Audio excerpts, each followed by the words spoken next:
Swan Sit.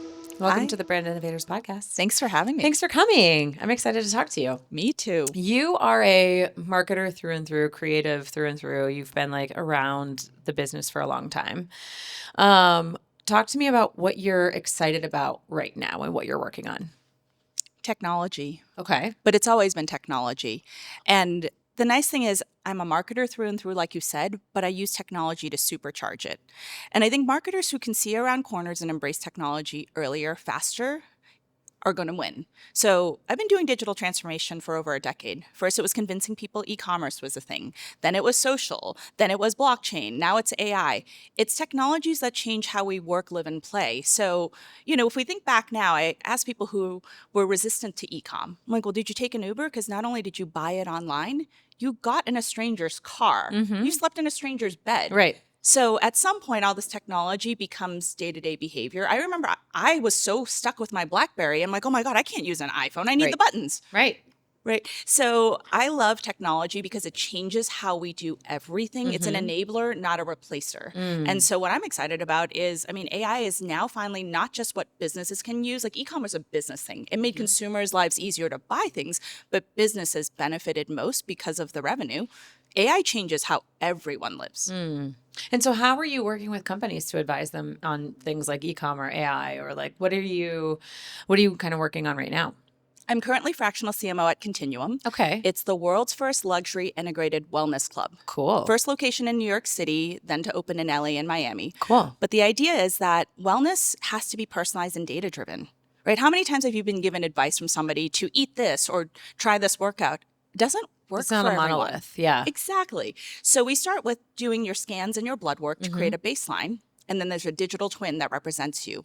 Then all of the modalities in the club are integrated based on your personalized journey. Cool. So you can have personal training, physical therapy, Yeah. red light, hyperbaric, float, all this stuff. Cool. But it's integrated and we track the progress on your orb. It's kind of like Tamagotchi, remember? Yes. Remember one of those Yes, things that of course. You not have as to keep yourself stressful, alive. but it visualizes your health in a way that you can not only understand, but put into practice and habits. Cool. Now, the thing about this is it's AI powered. That biometric data, we use AI to actually figure out what the modality should be and what your journey should be.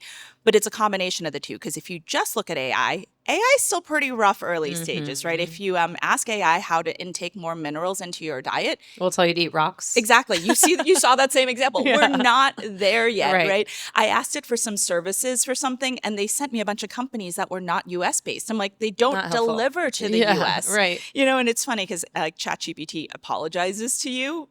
It's not there yet. So Yeah. all of our human performance specialists are master's degrees and PhDs because that's the level of specificity you need in the science to truly have a journey that has improvement, makes impact. Longevity is such I don't know if is it a trend or is it just like this is where we're going from here on out? But I feel like longevity, especially for like the upper echelons these days, is almost like the new thing we're all focusing on. Absolutely. Wellness is the new luxury. Right. Luxury used to be big logos showing off the brands that you bought. Yes. Then it was understated logos and silhouettes that if you know, that's an example. If you know, that's a Yeah, Birkin. quiet luxury. Right, quiet luxury. Then it became experiences, safaris, trips to space. Now wellness is the new luxury. You have the most premium brands having yoga or meditation pop-ups in their retail locations. You have hotels like Aman creating wellness within it. So I think it's here to stay. I see a longevity doctor. Yeah, exactly. Now, Yeah. here's the key. I think wellness is here to stay. Longevity might be a fad. Okay. And we're really careful with that word too. I use longevity in terms of the concept, but no one can promise that you're going to live longer. We can promise wellness and that Yeah. your quality of life today and maybe over the next few years, if you're taking care of yourself, will be better. Mm-hmm. Anyone who tells you they can definitively increase your longevity, they better have a money-back guarantee because we do not have the science to do that yet. Yeah, no, it was funny. I was listening to a podcast with Brian Johnson the other day, and he's like, the irony is going to be that, like, I'm going to die by getting hit by a bus or something like that. Like, And I think he's fantastic. I just went to, Yeah. he invited me to his Don't Die Don't Summit Die, in yeah. New York. And Cool. it's fascinating. It's funny because so the VIP night the night before, it's all like the most devout disciples, right? They paid a lot of extra Mhm. money to be in the small room. And when he asked, ask the room, how many of you would change everything about how you live, eat, etc., sleep, etc., if I gave you a program and that you knew you could live longer? And only half the room raised their hands, Really? which is surprising because those people are such Those are disciples the of yeah, him. yeah, yeah. But Those are here's the thing. that's the congregation. Exactly. But here's the thing. There's nuance about better life or longer life. Well, how much better and how much longer? Right. And as much as he says, like, he has all these great insights, he also says he's hungry most of the time and he's Right. miserable. Right. He eats his last meal of the day at 11 a.m. because that optimizes his resting heart rate for sleep. Right. I couldn't do that. I love food. I get cranky if I don't eat. Yeah, that's the thing is it's a really little trade-off between how do you want to live your life? What's the quality of your life? Yeah. And then how do versus like the long-term impacts of whatever, right? And I think like him and others that are in this space, in this longevity and wellness space are very transparent about like, well, I understand that I'm going to go to bed at 8:30 and that's probably going to inhibit my relationships. However, for me that's important, but like for me, I'd rather go out and have the drink with friends or, have the more, it's a trade-off, right? Yeah. Yeah. Yeah, and I think it has to be personalized to that level. We can learn from these people doing experiments in the forefront of these studies. It's not going to work for everyone. So the personalization is really important. And I have struggled with my health for years.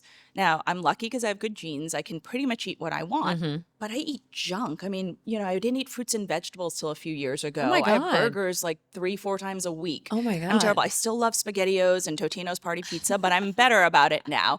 But just because we look healthy doesn't mean the insides are healthy. Yeah. And I've had a Yeah. journey with an ACL recovery. Okay. We mask it, we hide it, we mortgage it in Yeah. service of our careers or Right. optimizing Right. the fun and productivity in life. But at some point, it catches up. It's also difficult. We were just talking about how you're a nomad. You've been a nomad now for 5 years. You live all over. That's hard too because you don't necessarily have that home base where you're feeling settled, where you're going to the doctor, where you're taking care of your health and prioritizing it. Absolutely. I mean, even down to meal prep. When you eat every meal out and you go to a restaurant, I don't have the willpower in a Michelin restaurant to order a salad. Right. I'm getting the foie gras, I'm Right. getting the steak, I'm Right. getting the pasta, Sure. probably all of them. Yes. And so even that makes it really hard. Mm-hmm. So what I like about, what I predict is in a few years, there's going to be massive M&A in the wellness industry. Okay. Because everything's so siloed, it doesn't work together.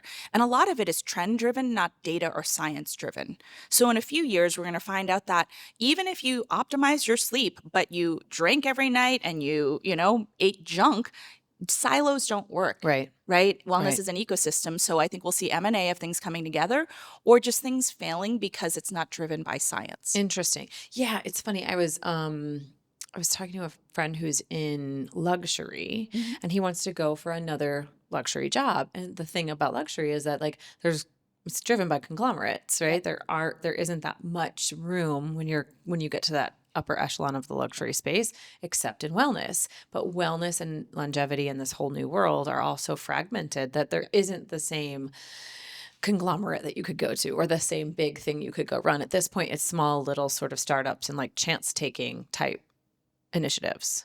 Yeah. And, startups and people taking initiative is great when a new industry hits because you just get like peppered around with lots of different types of innovation.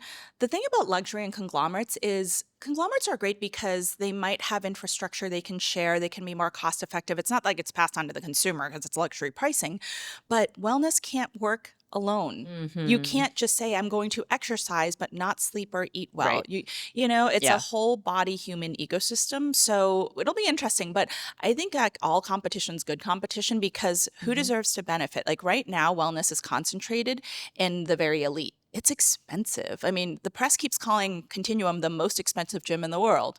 We are expensive, but we're not a gym. Right. Right. But when it actually starts having different modalities that can be like combined or replicated at scale, now you get it to be more democratized. And my mission's always been to democratize information, access, and opportunity. So when Continuum launches a consumer app next year, driven by the data models and AI that were captured from the clubs that we have, now you have something that will work in people's homes because it's actually driven by real science. It Interesting. matches people who from a blueprint are like them. And then as it integrates wearables data, then it actually has a model to map to. As we were sitting down, you made a comment that you're unemployable. What do you mean by that? I'm absolutely unemployable, but I hope it's in a good way. Okay. Here's what I found. I mean, like we were talking about personalized health, your body's rhythms and productivity can be different from someone else's. So my whole life I spent in corporate, right? It was never 9 to 5. Like our jobs are like, 8 to 8, 8 to 10. And, even when I was in consulting, I mean, I was regularly working till 2 or 3 in the morning and doing 15-minute naps under the Oh desk, my God. right? I wouldn't trade it because it got me to where I am today. But what I've realized is I'm not a morning person. And my bursts of productivity happen in very unpredictable time frames and times of day. So what I end up doing now is I work really intensely for, let's say, a few hours a day, but it's not always at a specific time. Now, that's unemployable from a corporate standpoint Right. because you can't have a CMO who's not at her desk at At 10 in the 9 a.m. morning Yeah. when, the team needs to ask questions. Right. Right. And I can't go into a hole for a few hours, come out with this amazing new product, Right. but everyone No one needed me has- for meetings, yeah, right? yeah. So what I love is fractional roles, advisory roles, because it allows me, number one, to work at my optimal when it works for me. And I don't do decks anymore. Like I used to do decks upon decks. There was one presentation when I was in consulting, we were at 150 versions of the deck. And my first presentation at Nike was 130 versions. And I paid an outside agency because they did all the graphics rendering. I'm like, this is internal. I don't do that anymore. I'm very output and impact driven Right. at very discrete chunks of time, always on time or before my deadline, but it's not always going to be a whole day where you can predict in which room I'll be sitting. It's interesting. I feel like impact driven has been something I've been thinking about a lot lately because I have noticed I also do consulting. And Yep. so I've noticed that you do value your time differently because you want to have maximum impact and output and with the fewest number of minutes and hours of input. And that's not to say that you're not working hard for your clients. Of course you are, but you want to make sure that they're getting the most out of you that they can. And so it's really shifted my thinking a lot because standard jobs, corporate America jobs, 9 to 5 jobs are not impact driven. And so you end up spending a lot of time doing things that have very little impact on the business, aren't needle moving activations or activities. And I think that when you shift into this world of consulting, everything shifts. Your whole entire mindset shifts. The way you spend your time shifts, the way you spend your day shifts. It's kind of crazy. Yeah. I've done a lot of thinking about how corporations, even startups, can shift their culture to be impact driven and not check in, clock in at your desk, do your meetings with your team. And the truth 130 is, versions of a Right. deck. Right. Because who's that good for? No one. The reality is that most corporate cultures, even startups, couldn't survive on that because most people are not built like you and me. We are hungry for output, productivity, success. A lot of people, and there's nothing wrong with this, a job is a job, right? So if people aren't driven by the impact of the outcome, you have to have containers and rules for how they show up. Yeah. I mean, guess to the same point about wellness isn't a monolith. Exactly. The way you work isn't it doesn't work for everyone in the same way. Exactly. So now I work with teams that do have a more structured day, do have more structured ways to present output, but I come in really surgically, solve a problem, make some introductions, help incentivize a new loyalty program, whatever it is. It can be really broad strategy or really specific, and I'm out. The teams get to execute because that's the way they work best, and that's the way I work best. I mean, the day I learned Myers-Briggs, I'd taken Myers-Briggs, I think 3 times until I fully understood it. It's when I was at Bain Consulting, and they gave us a half-day training, and I was like, oh, it's not how I explain something or how I work my best. It's how they work their best. So with every person I work with, I try to figure out their Myers-Briggs. And it doesn't matter if it's Myers-Briggs or any other format. You just need a template or, something to follow. I run projects or even present ideas the way they want to intake it. It's and very that's how you helpful. get something better out of someone. It's like empathy led versus box putting in. Exactly. Yeah. Like if I'm a massive extrovert and someone's an introvert, and those are not social skills, it's where you get your energies from. Extroverts love war rooms. I'm happy to be locked in a room for the whole day with cold pizza, whiteboarding ideas. The introvert that gets their energy from a a shower thinking through ideas or a solitary run, they would go crazy if they were locked in that room with me for a day. Totally. So when I run war rooms, I always make maybe about 90 minutes kickoff. That's about the max an introvert can handle. Then I let everyone do what they want. You're welcome to stay in the room and work. You're welcome to go to, a side office and have your own alone time. We come back together at the end of the day. Yeah, that makes sense. Right. So can you imagine if you're an extrovert and you're just like, hey, I'm off on my own for 3 weeks? That's also not great. Of course. So it's one small example of having to flex to it. Totally. And when I ran teams like that, it was super effective. I mean, when I left Revlon to go to Nike, somebody left their complete life behind, their apartment, their partner, and followed me to Nike. I mean, that's the type of bond you can have when you have a real relationship with your team. Totally. And now it really works with clients, with my advisory teams, because it's how they work the best. Yeah, I think that makes sense. If you were to boil down into the main problem that you see people getting wrong when it comes to marketing today, what would you say? We tend to chase tactics instead of remembering two things about marketing. From way back, hundreds of years ago when commerce started, marketing's two things: product market fit and understanding people. First is, do you have a product at the right price point, selling through the right places that people are willing to pay for? And then, do you understand people enough, their hopes and their dreams and their fears, to relate to them? Yeah. Now, it's different. If you're selling a paperclip or a screwdriver, most people are not really conscious of the brand. Yeah. It's about more of a distribution and transaction. ease. Yes. Yeah. So how can you get it to me quickly at a fair price? Yes. Certain group of products. But anything that when we say it's marketing and brand, it's emotion. Mm-hmm. I mean, I started doing emotional branding in 2002 and people looked at me like I was crazy. Mm-hmm. Now it's storytelling today and it's table stakes. But in 2002, I was at Newell Rubbermaid selling to Walmart, Lowe's, Home Depot before e-commerce. So your advertising was billboards, TV, magazines, and shelf space. Shelf space, caps. And and you have to pay for that with retailers, just like you still have to today. Yeah. But with the tiny bit of signage, what do you compete on? Price. It's a race to the bottom. So the only way to supplement that and not have a price war, which is bad for everyone, is to have something people care about. Right. Speak to them emotionally. Yes. Get in there and have them connect to who you like. I'm this type of person. This is this type of brand, and therefore I am a part of this brand. Exactly. Like I'm going to pay. Like I was talking yesterday with the former CMO of Yeti, and it was like, why would you buy a $400 cooler versus a $150 cooler? Absolutely. There's no rational reason. It's only like, this is only a gut decision. You can say that about handbags, cars, coolers. Why do we choose those brands, right? It's affinity. Yeah. And the magic moment of marketing is not sometimes these metrics like clicks and things. Those are helpful. It's when a consumer feels you get me. Not I get you as the, consumer understanding the brand. It's brand you see me. Mm-hmm. That is what marketing Yeah. is.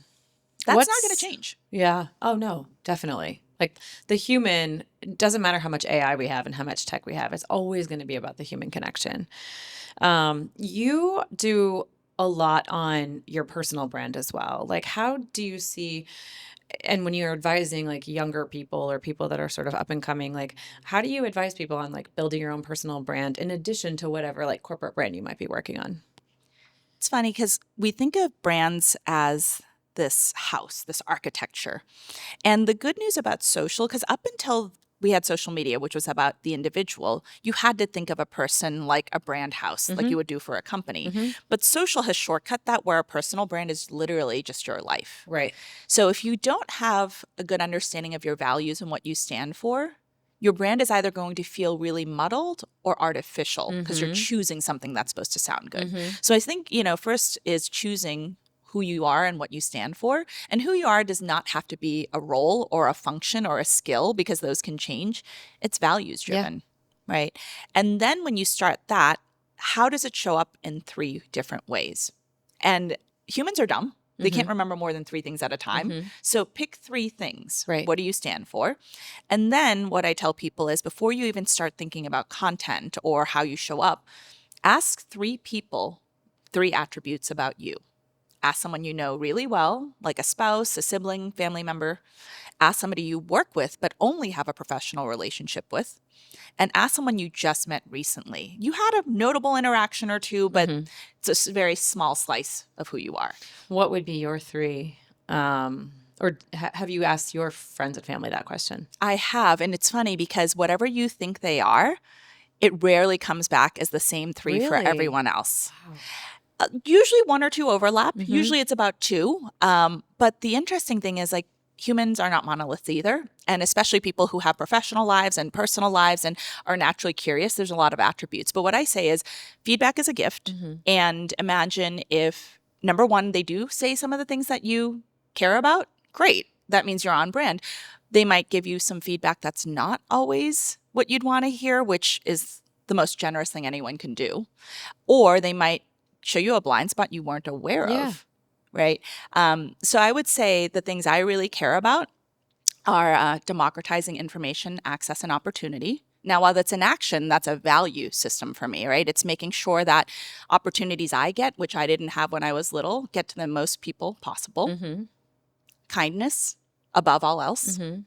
and a commitment to excellence, right? And that's with integrity or product, even how you move about life. Yeah, I see that in you a lot. I Thank mean, you. we don't know each other too well, but I see that in like that those values you live those values Yeah. very well. And so you would fit the person who I probably have mostly a professional Mm-hmm. relationship with, Yeah. and enough touch points over a few years. So it's Yeah. not, but someone else might say if they just saw me walking into the building on this podcast, Mm-hmm.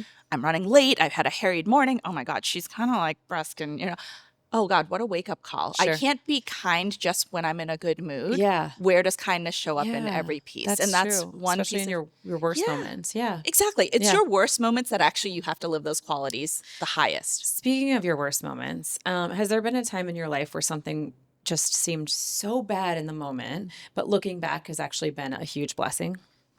Absolutely. When I got my dream job at Nike, I thought that was my forever job.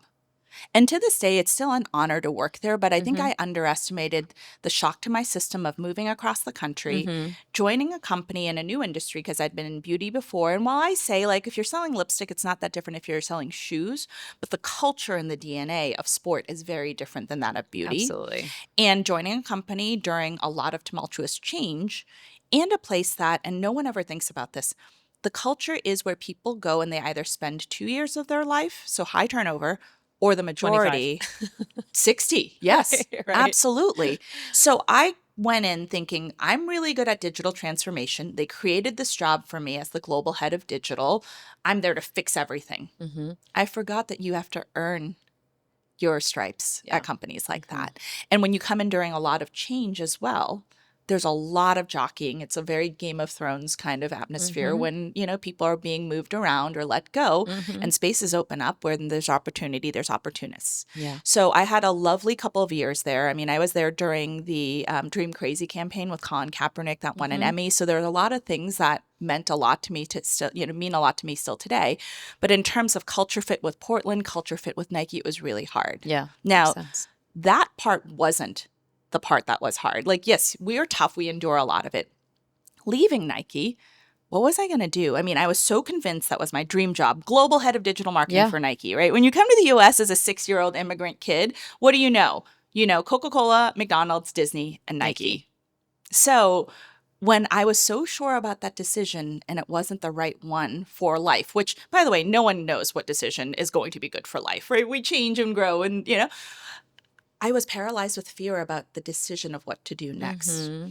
And I didn't realize that for my whole life. I mean, being an Asian tiger child, tiger parents, an A minus is an Asian F. The only Mm-hmm. acceptable jobs are doctor, lawyer, and maybe CEO. Mm-hmm. And so my entire identity, as well as my self worth, were tied to my title. I'm not going to lie. I absolutely got a little like endorphin rush when Of somebody's like, what do you do? course. I'm like, oh, I'm the global head of digital for Nike. That's right. I run digital for, Elizabeth Arden or Revlon. It feels good because we worked really hard for it. And that shouldn't be something we take away. Mm. But when you don't have the title to announce yourself with or introduce yourself with, where does that self-worth come from? Mm-hmm. And I went through a really dark few months staring in the mirror. You learn very quickly who your real friends are, which in the long run is a gift, but in the short run, you realize who was hanging on for some benefits to that. So you feel abandoned by some people. Yeah. Then when you go to things and you don't have, I mean, I went to Necker Island during that time, which is some of the most accomplished people I know on this earth. And they asked, what do I do? And I didn't have an answer. Like, how do you introduce yourself? How do you force yourself to have a seat at that table? Especially like we live in this culture in America where what you do is so inherently tied to your self-worth. It's the first thing we ask It's people. the first thing we ask people, which is a little bit of a shame, but it's like, so how did you sort of pivot and say, you know what, actually I am enough and I'm not defined by my title? It was a lot of inward looking, introspection to think about, well, what gives me joy? Because I thought my job did. And in some ways it still does. Absolutely. Because when we're lucky to do things we love, it's great. But it shouldn't be the only thing. And I realized my biggest joy is when I help unlock something for someone. I solve a problem. I help unlock some weird understanding of how the algorithms on social media work or the conference circuit or whatever it is. Yeah. The joy I get from helping someone else fills my bucket. So then it became, okay, well, what do I do with that? How do I democratize information, access, and opportunity? And randomly, I found Clubhouse a few months after that. It was pandemic. Yes, I remember that. It was pandemic. You were huge on Clubhouse. It was really fun. I was lucky to be early, and I like to talk. I like to help people. So jumping on, we were all lonely and bored. And just through voice, you got to connect with people. And in a year, I hit 3.7 million followers. So I became a content creator, which then became ways to help people. Now it's how I do all my professional speaking because I spoke on stages when I was in corporate, but I couldn't get paid. Now I have a speaking career. So if you don't erase those confines of being in a different city, being in a job I didn't love, et cetera, and didn't have a little bit of space to have a blank slate, I never would have found that. Of course. And now I have this new, weird, different life that is incredible. But had I stayed in the corporate track, there's no chance I would have gotten there. So it's always the moments I think that are the most tricky or that send you sort of to your knees that are the ones that end up growing you the most. And you look back and you're like, oh, thank God for that. Because it turned me in a direction I wouldn't have turned on my own. I mean, you hear entrepreneurs always talk about the price of failure and how it feels really terrible in the short run. And it's the most important thing in the long run. Absolutely. Failures are a part of life. If we're not failing occasionally, we're probably not trying hard enough. The appetite for failure is different. If you're a born entrepreneur, you're willing to fail every day. If you're in corporate, you fail once you get fired. So the truth is probably somewhere in the middle. Yep. But when those moments are hard, number one, introspect. Number two, where's your joy? And number three, ask for help. I was really bad at asking for help, not because I thought I had it solved, but I didn't like bothering people. Of course. And you came from a culture of like, an A- is an F. Yes. So that's very difficult you don't ask for help. No, I've got this myself. Yeah. So like I'm sure you had to do a lot of unlearning. Tons. And I had to create little mechanisms for me to cheat my own worst enemy. So for example, if I needed help from a friend, I hated being like, are you free? I need some time. So I would text them a code word that was rooted in a memory we shared. And so when they saw that, when they got a few minutes, they'd pick up on the phone and call. They knew. Yeah. It's so dumb, right? Like, you know, but you were tricking your brain. Billions of dollars sized businesses, but I couldn't You're tricking your brain my friend for help into saying, oh, this isn't actually an ask for help. Even though it's not. Absolutely. Yeah, that's interesting. But then I felt like I was less burdening the people in my life and more just, hey, I'm thinking of you. And if you have a minute, it's such a silly trick, but that got me over it. And now I freely ask for help the way I freely give, the same way you do. It's an overachiever thing. We don't like bothering people, or we're supposed to be able to figure it out ourselves. Yeah. Yeah. I think that like one of the things that I'm learning is that asking for things is actually a good thing. And it's not a sign of weakness. It's not a sign it's strength to be able to be vulnerable. Yeah, I mean, it's asking for help, but it's asking for the promotion or the pay raise, or it's asking for the deal. It's asking for all sorts of stuff. And I hate to always go back to to what we always say, like women don't ask, or, people in minority groups don't ask. I think because there was a cost associated with that ask in the past. But here's the thing, if you weren't going to get it anyway, you wouldn't have asked. So why not try to ask, right? And there's always a way to do it in the right way. I mean, I'm sure you get asked for the craziest things out of the blue. There's a right way to ask for things. Of course, absolutely. Right? Yeah. But to not ask at all, then just closes the door for yourself. Makes sense. Swan Sit, thank you so much for joining me. Thank you. This was great.